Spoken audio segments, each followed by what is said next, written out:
We are live. That's what I'm being told by producer Nick. Nick, thank you for all of your hard work, by the way. We really appreciate it. And I apologize on behalf of Liam. Maybe Liam, you could apologize as well. We're starting quite late here today, but Liam was not loud enough, so we had to address his audio issues. But welcome back to Signal versus Noise. How's everyone doing? We got Brian, Michael, Liam. Yeah. What's up? Nick's not feeling appreciated. Nick, do you have a Twitter handle? Do you want to drop it so people can follow? You should just create one if you don't. Producer Nick. Can you do that by next episode? Okay. It's kind of funny. Nobody knows who Producer Nick is. Does he work for OnRamp? Is he outsourced? Does he exist? Is he a droid? Mystery man. Is he part of Code Red team? Is he out there fighting the good fight? All right, Liam, are we good? Doing well. Let me know if you can't hear me anymore, because I am trying my best not to absolutely scream into this. It's significantly better than it was 5 minutes ago. So. All right. Well, that's great to hear. So we're ready to rip. All right, let's rip it then. So for those of you who are not familiar with the show, we record every Tuesday, Thursday, or live stream every Tuesday, Thursday, about 12:30 Eastern, clearly behind schedule today. And then we release Wednesday and Friday mornings. So follow us, Signal versus Noise Live, OnRamp Media. You know where to find us. So we're going to kick off today with some more news in the Bitcoin hardware wallet industry, the self-custody industry from Trezor. So Trezor is reporting here, and Nick, please don't start the timer yet because I gotta read this off. We have some difficult news to share. Unfortunately, one of our shipping providers has experienced a data breach that exposed sensitive order data. This affects new customers in the US, UK, Sweden, Colombia, Brazil, Italy, Portugal, who received an order within the last 90 days prior to August 8th, 2026. The data exposed full name, shipping address, phone numbers, email addresses. So you have here, I'm not going to read it all, about 12,000 customers with full exposure, another 2,000 with partial exposure. So this comes on the back of just the cold card news, not even 2 weeks ago today. So this is another big incident. You can see here, for those who are not familiar, Trezor is one of the largest hardware wallet manufacturers. They have been in business for over a decade. So pretty significant hit here to people's trust. Again, not necessarily their fault directly because it was with one of their shipping partners where this data breach occurred, but how do you ship the devices? I mean, that's ultimately the crux of this. So guys, what do you think? Is there signal? Is there noise here? What's the read? Dude, this is so much noise. Just go and drop ship the devices to a dead relative's house, pick it up, or send it to your cousin that you don't care and then pick it up from there, or the co-working space. It's simple. Like, it's not a big deal.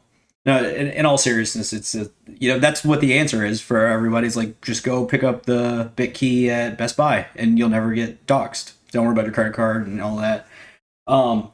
This is like the reality of gold. Like, gold bugs have known this. We talked about it on one of the other pods we did this week about, like, remember right out of college working for a bullion dealer, and you'd have a guy that would come every couple of weeks and buy $9,999 worth of gold because there was no record of it.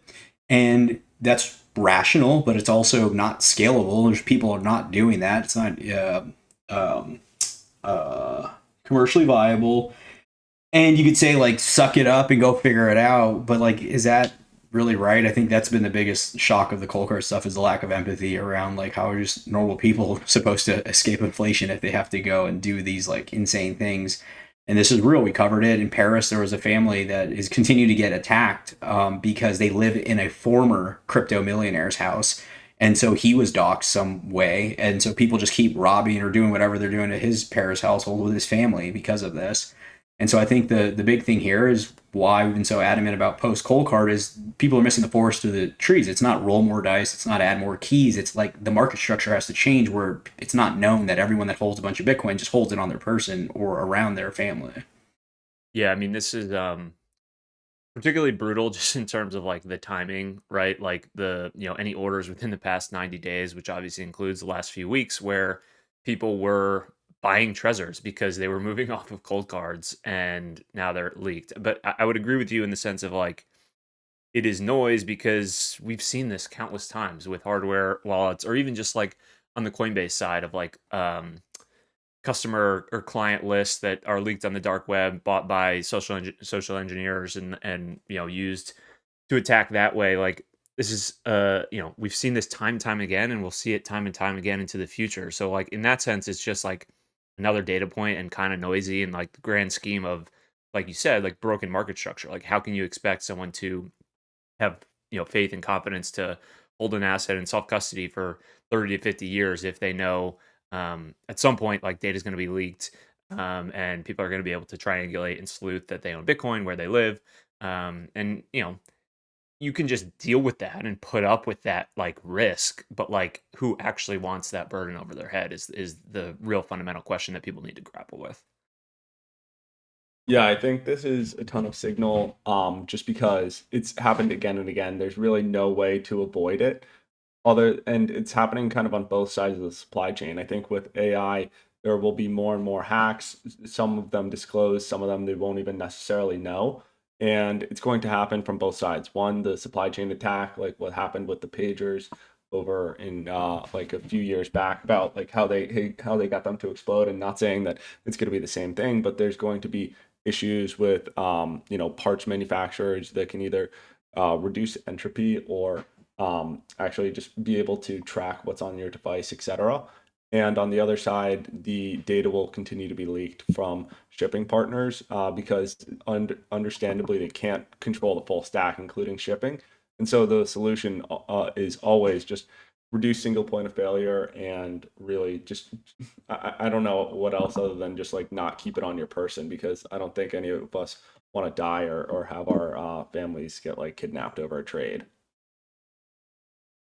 Yeah, I mean, the obvious answer here is you just have to create your own hardware wallets now, and then you have to roll dice. So it's just an easy thing to solve for. But yeah, I mean, to have a more serious take, look, this is just indicative of how many threats there are that are trying to get in between you and you protecting yourself from inflation via Bitcoin and having permissionless money and censorship resistant money. It's just like, we're in the Wild West. This is an industry that's early. People like to talk about how early we are from an investment perspective. And if you think that is true, then you also need to reconcile the fact that we're incredibly early for just this industry developing, the infrastructure that's existed. And Michael, as you've said on some recent conversations, some podcasts, I think the Stefan Livera one is one example. People are trying to manage their Bitcoin like it's 2012, but we're in 2026. The landscape has changed dramatically. There are so many threat vectors now. Bitcoin's not $100, not $1,000. It's $60,000, and that's in a bear market. And so if you expect Bitcoin to go to 100K again, 250, 500, whatever it may be, you just have to know that these are the types of things that you're going to be reading about constantly. And so I think it really just challenges people to have a better way to manage this and have to really think critically. If you're going to go down the self-custody route, like you're going to need to be, we're going to talk about AI usage in a sec. You need to be like the top 1%, top 0.1% of people as it relates to self-custody to do it effectively. And just real quick thing, I know we're going to go over, but it's important. Like this data is going to come out. Like the whole notion, forget about Bitcoin, that it's the idea that all data will eventually get leaked. Love them to death, but easy to pick on because Fidelity, most people don't know, they had over 25,000 of their clients' PII leaked. And so if you think of the most precious material as a financial service firm can't keep that handled, why would you expect on a long enough time horizon? Private keys are just data. And the other thing though is there's a lot of like misnomers out there around certain providers and individuals. Like Cold Card's the easy one to pick on. They said they got rid of all of your information. They probably didn't. In the same way, there's a lot of providers that will say we don't do KYC. Well, couple problems with that. Where we're going from a regulatory perspective, everyone's gonna have to do KYC. I'm not saying that's right, but that's just the facts, and that creates honeypots, and those honeypots will effectively be infiltrated. But the other side is between IP and a lot of other things, you can cross and get back into who that person is and what they're holding. And so this is just going to continue as more data breaches occur. And this isn't even just a Bitcoin or digital asset thing. This is like where you store how you think about moving value and how you attribute your name to it is going to be out there. And so you just have to plan accordingly. Yeah, for sure. All right, so this next topic here, I feel like is about me. And we got Gen Z is moving money from stocks to sports, betting and wealth plans. Look, I don't know if this just means I'll read out the AI slot takeaway, and apologies if you can hear the apocalyptic alarm happening in the background. I thought that was feedback. No, this is what I told you. You were worried about the lawnmower on your podcast the other day. How about you deal with this? But So what we're looking at here, Jackson actually lives in Ukraine, and there's a sirens going off right now. Jackson, please seek shelter. We will continue this segment until it stops. all right, we're 5 seconds away. 10 seconds. All right, let's get composed here. So what we're talking about is more than a quarter of Gen Z investors see gambling on sports as part of their long-term financial strategy, according to a survey by Betterment. More than half of young investors said that they have redirected money originally earmarked for investing into sports betting over the past year, with some doing so multiple times a month. The rapid expansion of legal sports betting and prediction markets is reshaping the way younger adults think about building wealth, competing for discretionary dollars that may otherwise flow into retirement accounts or brokerage portfolios. So, who wants to take this one first? I'll Signal go. or noise? I'll go in that. I think it is broadly a signal of just where we're at in sort of this financialized, nihilistic society where the lines have really been blurred. And I'd say there's like some potential silver lining element of all this, and that, like, this isn't like a novel notion or anything, but like, the stock market is just like a sophisticated casino of sorts. Now you may be able to have more of an edge than just like walking into the casino or logging into a sports book, but ultimately, like, it's a form of speculation and gambling, because you don't control all the variables ultimately, and it's not like base money like gold or Bitcoin. And so I think this is just a signal of like where we're at, where the sort of proliferation of prediction markets, legalized sports gambling, it's just blurred the lines between all of this. So like this data to me like isn't necessarily shocking, but it's just a signal or a data point of where we're at in terms of the broad speculation and people feeling like they're behind, can't compete with inflation, so they have to go farther and farther out the risk curve in terms of like that spectrum, whether it's like, this playing the stock market is, maybe proverbially less risky than just walking into the casino or sports book, and maybe prediction markets are somewhere in the middle if you have like inside information about a certain topic or event, but it's all kind of blurring into the same thing. So it's an unfortunate reality of, I think, of just where we're at, and this is just another data point. Yeah, I mean, where I grew up, gambling was, gambling. There's no sophisticated way to do it. Look, this is just a testament to kind of what you're saying, but like how clown craziness the whole thing's set up. Because if you go to the boomers, they'll generally say, maybe people are slightly waking up, but they'll generally say like, it's not that hard for Gen Z, millennials, like, whatever. But if you go to Gen Z and millennials, and we've been caught on this, people can go back to the tape. It's like, we'll reference lunch, and it's like, well, we're not able to save for lunch, but people still do go out for lunch. Like the notion of, it's like, I just remember growing up, money doesn't grow on trees, and like you gotta just save every penny to get out of whatever deal. And there's that nihilism there, but a lot of people don't even recognize like that side of it. Because what this reminds me of is there was another deal, I don't know if we're gonna pull up, which was like 72% of Gen Z's like being financially helped by their parents. I don't think that that's exactly right, but it's probably directionally, and I think this is also right. So what are they doing? The whole clown world, like, right, they're giving them money. They're gambling on it because it's still not enough to get out of the position. They're moving back with their family. Their parents think they're dipshits. They think their parents are dipshits. And none of them are saving or able to understand like the money and inflation. So I think this is all like, signal to how crazy the world is. But I think there's a lot of noise in actually how people can pinpoint how to get out of the whole mess. Yeah, I mean, you guys are trying to get me to participate in your fantasy football league, and that's money that I have to allocate to my retirement assets, and so that's why I'm on the fence about it. But sometimes you need a little sweat for the week to take the edge off. It's not there's a difference in gambling and gambling. Okay? I have been thinking about drinking every day more recently, so that might be my way to take the edge off. I think I told you about going back to drinking. Brad Pitt, he said he's off the wagon. This is like a counterculture thing. Whenever you see too many people, Brad Pitt back off. the wagon. Probably high signal. Look. Did you see he was actually drunk gambling on in like Dairy Queen on Kids Littlefield, like Little League? Did you see that, Brian, or no? No. Yeah, he literally like came out, or I don't know if it was before or after the response, but they found him betting on sports Little League in like Dairy Queen or like Applebee's, drunk. All right, that's America. But can I give my take here? Yeah.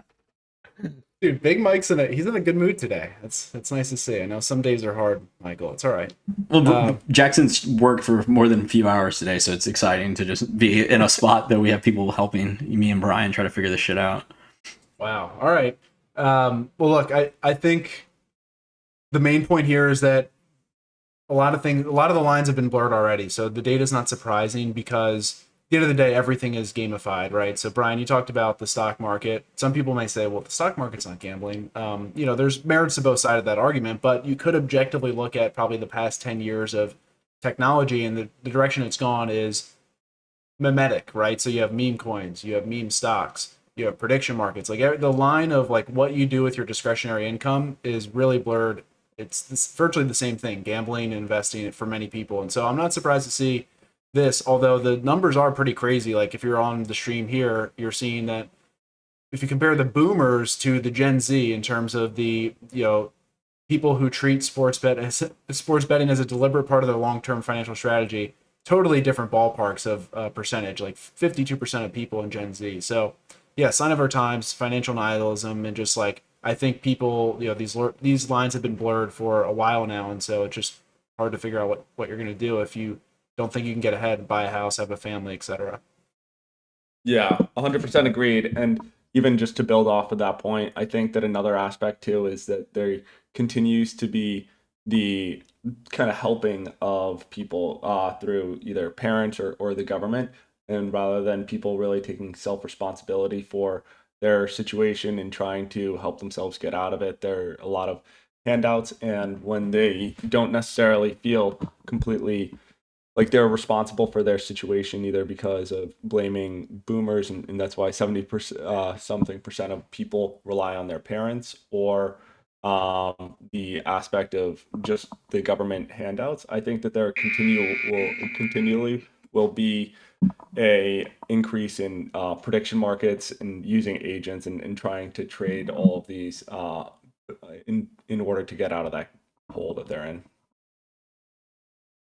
Let's keep it rolling. The gap is widening between AI adopters and laggards.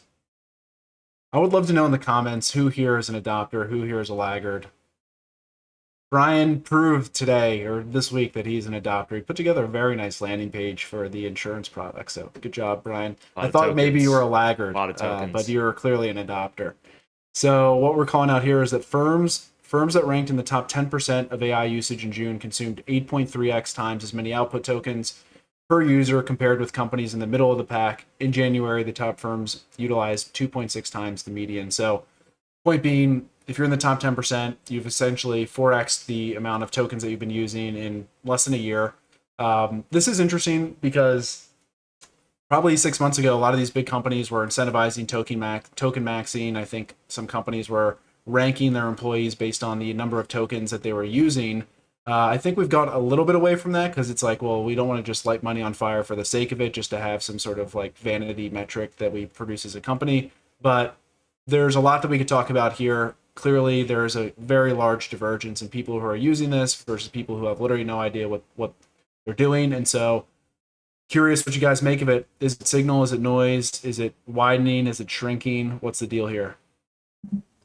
My main take is I think it's understood that there's a lot of tokens being wasted, and I think it makes sense because we're still figuring out how to manage all of this from the outputs to usage to harnesses.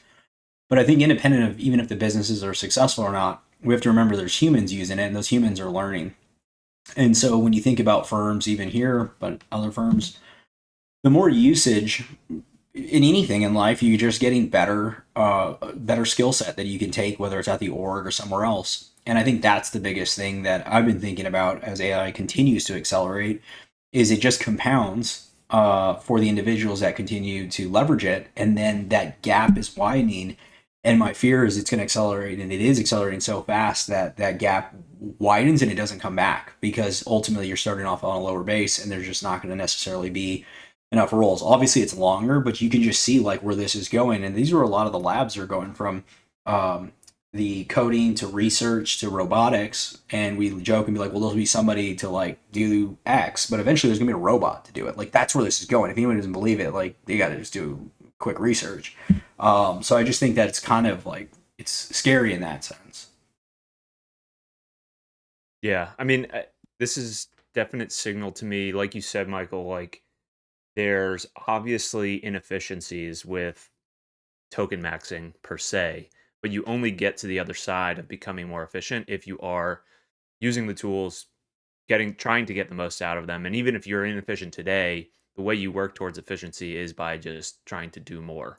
And so I think it's also there's a parallel here where like this headline is particularly talking about like firms or like corporates that are token maxing, but it's like this also spans to the individual, right? Like we know most normal people, one, they have like this perception of AI that it's going to take all the jobs and it's a negative thing and it's bad.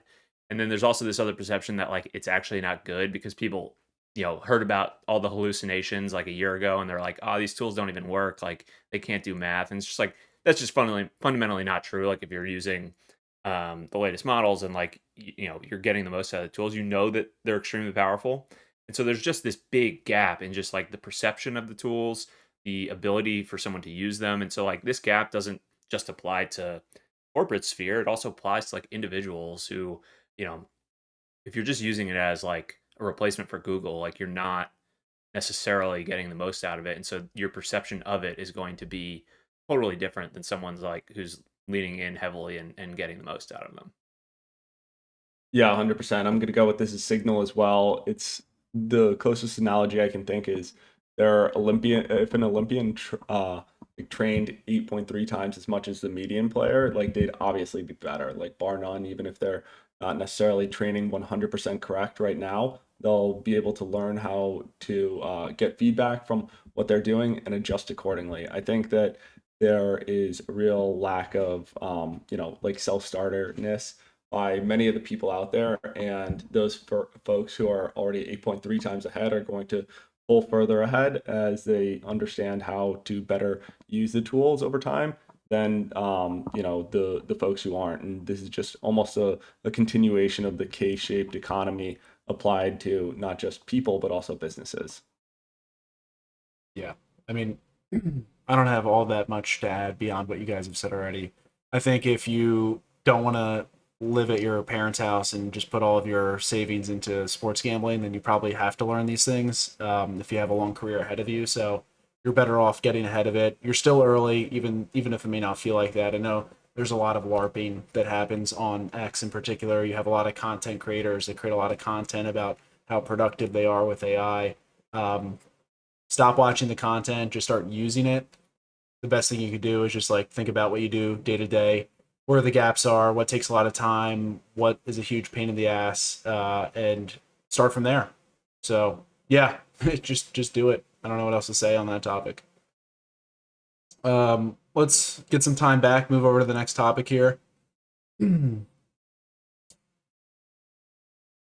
So why, like, I just don't understand. Why does nobody understand what inflation is? Where does it, like, you would think if something was as big of a deal as inflation and you not being able to afford things, that you would spend a little bit of time to figure out what the hell is going on, but apparently not.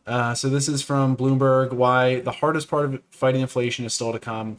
Honestly, like, I'm not even going to read this article. The reason why it's hard to fight is because the system has to produce inflation. Maybe one of you guys could explain that, but there's no fighting something that needs to exist, if that makes sense. But why do you guys think that inflation continues to be such an issue for people to understand what the root cause of it is? How do they protect themselves against it?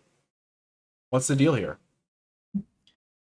I think the notion of being robbed blind is so asinine and like far-fetched that people, because that's effectively what it is, right? So it's so out of the bounds. The best example is like if you ask people, when you look at a lot of the nefarious stuff that's happened, call it COVID, whatever you want to pick apart there, is it evil or incompetence? Majority of people listening, Coastal League, etc., will say incompetence, not evil. People refuse to believe that there is good and evil. Like, it's just not a good thought to know that there's just genuine evil out there.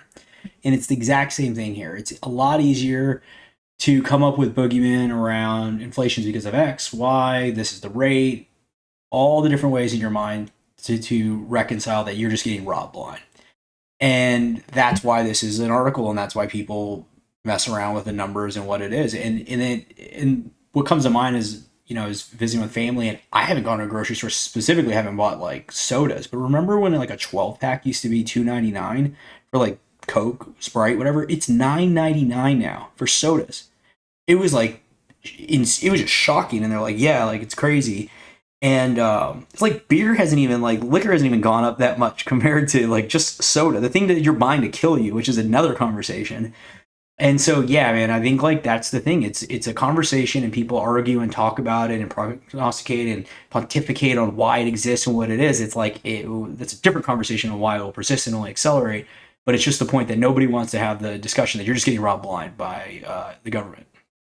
Yeah, I mean that's definitely a huge aspect of it. It's like this almost like blissful ignorance where it's like you don't want to believe that it could be like, this manufactured thing that is just constantly stealing from you over time, and it's just small enough, or had been for a while, where you don't viscerally notice it necessarily, like week to week, month to month, or even year to year. But that's obviously accelerating, and people are feeling it more and more each day. And the other thing I liken it to, it's like it's almost a generational thing. It's why people who tend to be older have a greater appreciation for gold and sound money, and they understand um, the basics of like monetary properties, and why because they remember 1971, they remember leaving the gold standard, and they remember things just getting more and more expensive in dollar terms from there. And so it's like this real versus nominal discussion that we have a lot, but it's also like this notion of like the fish in water that doesn't know it's wet, right? Like they grew up in this fiat system where things get more expensive in dollar terms, and it's just like, well, that's just the way it is. And it's like the meme of like, that's crazy, man. Did you catch the game last night? Like people just want to avoid like going deep into the actual realities of the situation, because either it's like too complicated, it's over their head, or they just don't want to think about it, like you said, Michael. So it's a tough spot, because it's like, how do you train the fish to realize that he's wet? Yeah, I completely agree with that. I think that a big aspect too is just the fact that it's almost a frog boiling in water too. But nobody realizes it. People are just used to it. They're used to it getting a little bit hotter over time, and so they don't necessarily realize it until it's too late. The same thing is going on with whether it's COVID and how quickly people got used to it, or anything in their life that people are just used to. They like Wi-Fi, like very few people could explain actually how it works, but they just understand like it works, and they can just connect to it.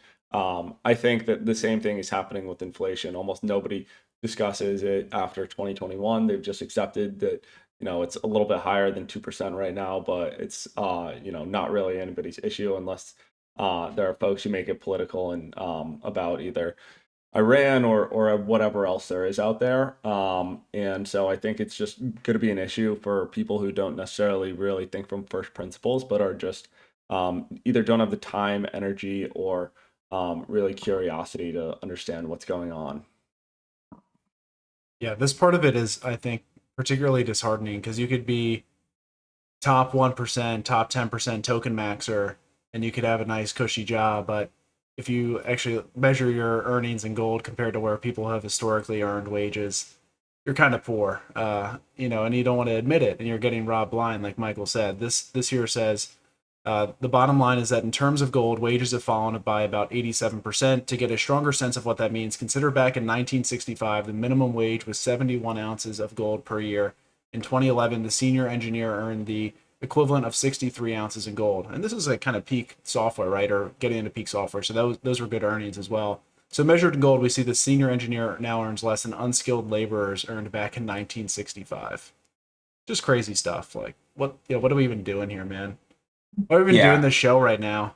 I mean, this is the fight. Like, it's almost like at this point, I identify more with like, or just have like more affinity for like a pre-coiner or no coiner, because like the crazy lack of empathy that exists in the space of like, forget about what to do. It's like that, screw them if they can't figure out how to roll dice or all of this stuff. It's like, it's just not rational if this thing was going to work. People are like, to Liam's point, nobody knows how anything works. They just use it because they need it and they know it's going to work for them. That's where we're always going to have to get to if people are going to store their value, and gold didn't naturally do that. That our buddy Semper Vigilantes, that's the Twitter handle. He had a tweet related to the gold deal. I'm trying to find it. Did you see it about the? Oh yeah, it was around the Trezor deal, and it said +1 for local coin shops. You just like go walk in and buy your coins. You're not like, it's just the guy. I think he's a Bitcoiner. He probably listens, but he's just like making fun of like the whole way where we're at today as it relates to Bitcoin. Yeah. We got to do our lightning round, and then we can all get on with our lives. Apparently, I got a lot of work to do. All right, I'll start it while y'all finish so we can get back to work. The one I have, it just came to mind was I was sharing with Jackson. It actually ties into the first conversation. The Visa story, incredible. The guy D Hawk came from nothing, lived in like a dirt, shack in the 20s. But he has a book he wrote, and because he's known more for actually like after Visa, and he's like 90, that he records his podcast to go through the book, and it's just really fascinating because anybody that's at an organization that's ever felt like the ceiling and craziness from like lack of meritocracy and all of that was what he was, what he spent his time on. It's called The Innovation Show, but the main thing, if you just Google D-Hawk 1 to Many, it's multiple parts, but it's really good because it's just, you don't hear these things from somebody, obviously he's 95, so he's coming in from different frame of reference, but the frame of reference doesn't change. It's just natural wisdom. So anyway, that's a good one to check out. Yeah, I can go. This is a book recommendation from Porter Stansberry. He released a book maybe about a month ago, about halfway through it. It's called 2029, The End of America, Why the Age of Paper Money is Ending and How to Survive the Coming Global Monetary Reset. So it relates to the last topic we talked about, but just one stat that he had tweeted out earlier today. Fed government is currently spending 42% of tax receipts on interest. Deficit this year will be $2 trillion plus. With full employment and a booming economy and stock market, our government is completely out of control. A year ago, I predicted default within 4 years. Everyone laughed. We might not make it that long. Most Americans have no idea what is about to happen to them. So it relates to all of what we just discussed around like the average person has no idea what is actually happening with inflation, with the unsustainability of the debt. And this is an interesting book just in terms of putting some hard data around the numbers, the unsustainability of it, and kind of putting this proverbial point where things might really, really start to break in 2029. So check that out. Interesting. Excited to check that one out. The one that we didn't get to cover that I thought was interesting too was the Claude watermarking all of their text so that it can tell what Claude is either detected in terms of the actual output or anything that's read over or edited by Claude. I think that this is important because it's after 2023, when AI really came to be significantly, there's been all this slop online, and in order to recursively self-train itself, I think it's realized that it needs to parse through what's been created by AI versus what's actually human generated. And I think that that's the reason why they put this watermark on there too, is just to make sure that they can actually understand what humans are really going for versus just training off of its own slop. Yeah, that's interesting.